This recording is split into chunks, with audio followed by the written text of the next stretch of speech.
If you own a Fujifilm camera, this one setting might completely change the way your street photos look.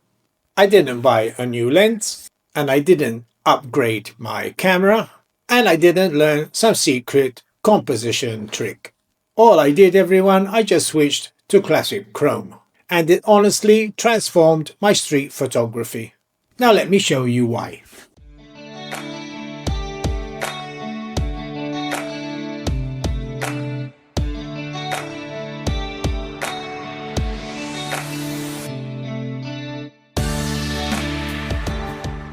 What's up everyone, and welcome back to the channel.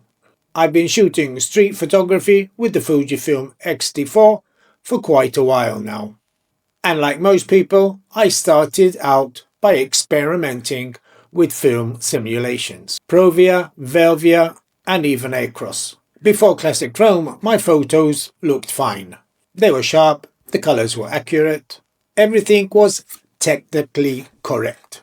But they didn't feel like street photography. And street photography to me should feel like cinematic, slightly imperfect, emotional and timeless. Instead my images felt too clean, too modern and even too saturated. Especially with bright colors. Reds and blues would just dominate the frame.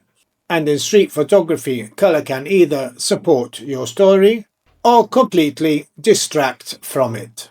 Then I switched to classic chrome and instantly I noticed three big changes. Classic chrome tones down saturation, especially reds and blues. This makes scenes feel more natural and even documentary style. But here's the part no one talks about. Changing this film simulation changed how I shoot. Because when I look through the EVF and see classic chrome live, I start thinking differently. I even look for light and shadow instead of bright color.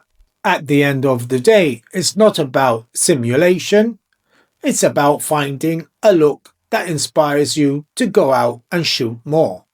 For me, classic chrome did all that. It made my Fujifilm X-T4 feel less like a digital camera and more like a storytelling tool. So now guys, we're going to get to the fun part and I'm going to show you how I edit one of these classic chrome images I took. It's a very quick, easy process everyone, so stay with me till the end of the video and I'm sure you'll get the hang of it. Well, this is the image we'll be editing everybody. It was taken in the capital city of Malta, which is Valletta. And this is how I edit my classic chrome film simulation street photography. It's a very easy process, quite fast also. And the first thing I'm going to do, I'm just going to head over to the auto and it's going to give me a starting point from here. And we're just going to tweak the sliders to our liking. And what I'm going to do, I'm just going to reduce the exposure here to about there. I'm going to increase just a touch of shadows and I'm going to leave it like that. Next I'm going to head down to the effects panel and you can already see that we have subtle colors and not them very bright saturated colors that we usually get in street photography. I'm going to raise the clarity also. I'm going to increase a bit more texture so we get that gritty look in the image, and I'm going to increase the dehaze also to around there. Next I'm just going to head down to the detail panel and increase the sharpening to around 50. I always reduce the radius and increase the detail so we get a very detailed sharp image like that. And from here I'm just going to head straight over to the masking. Don't worry about the clippings here. And I'm just going to start off with the linear gradient. And I'm going to place it on the top part of the image where it will be affecting the building and the sky to around there, and I'm going to reduce the exposure.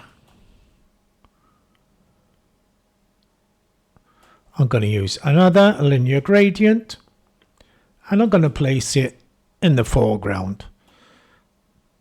This method is quite easy, very simple to use, and I'm going to reduce the exposure also.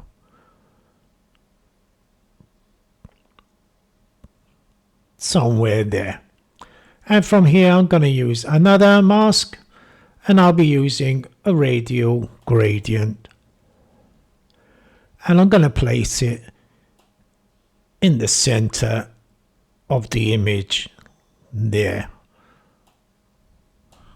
and we'll be drawing the viewer's eye in the middle, and I'm going to increase the shadows here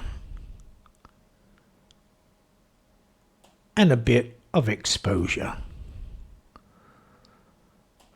I'm going to now use another radial gradient, and I'm going to place it in the center of the image, and we'll be creating a vignette like this.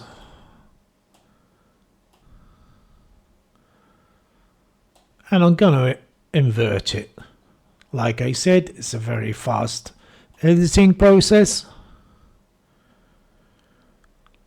Somewhere there, I'm going to use one more radial gradient, and I'm going to place it on the foreground here.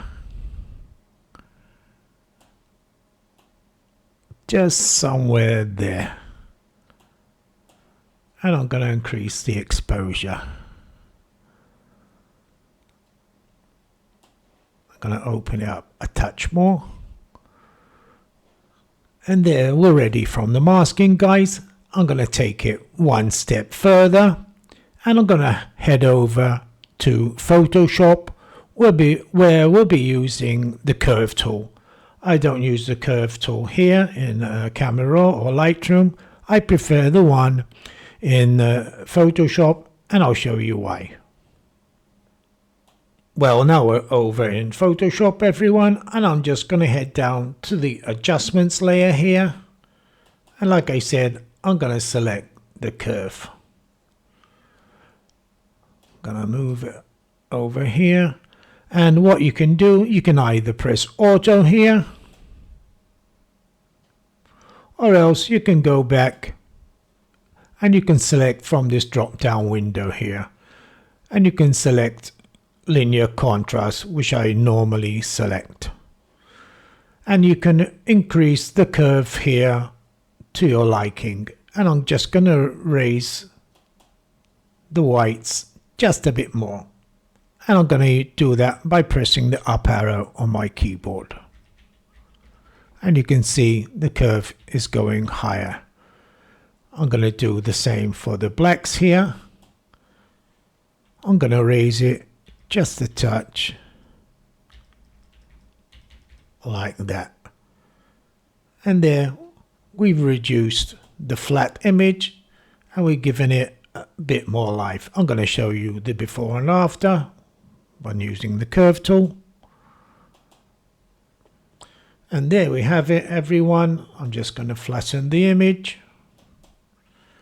and that is how I edit my street photography, and I hope you like it.